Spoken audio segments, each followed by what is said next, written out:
دیکھیں آپ نے بڑی اچھی بات کی ہے، آپ کی ڈیزائر بڑی اچھی ہے، آپ کا جو ارادہ ہے وہ بڑا نیک ہے کہ ہمارے جو بچے ہیں وہ پرہیزگار بنے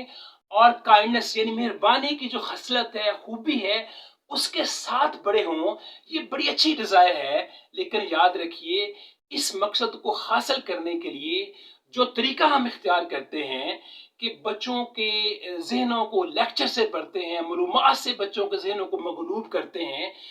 انفارمیشن کی جو ہے وہ بمبارڈمنٹ کرتے ہیں، تو یہ طریقہ جو ہے اس مقصد کو حاصل کرنے کا کوئی مؤثر طریقہ نہیں ہے، بہتر طریقہ نہیں ہے۔ اگر ہم چاہتے ہیں کہ ہمارے بچے جو ہیں وہ دوسروں کا خیال رکھنے والے بنے، ہمدردی ان کے اندر کوٹ کوٹ کے بھری ہوئی ہو اور نیکی کی عادات کے ساتھ بڑے ہوں، تو پھر ہمیں اس روایتی طریقے کو چھوڑ کر ہمیں اپنے بچوں کو ایسی سرگرمیوں میں، ایسے کاموں میں انوالو کرنا ہے جہاں انوالو ہو کے ان کا دل اور جو ذہن ہے وہ حقیقت کے اندر جو ہے وہ تبدیل ہو جائے، وہ اپنے سے باہر نکل کر دوسرے کے متعلق سوچنا شروع کرے،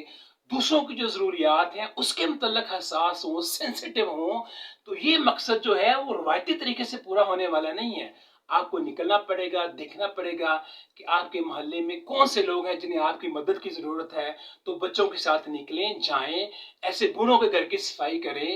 پلانٹیشن کریں، ایسے پروجیکٹس بچوں کی مدد سے شروع کریں اپنے گھر کے اندر جس میں آپ دوسروں کی مدد کر سکیں۔ اپنے جو فیملی ہے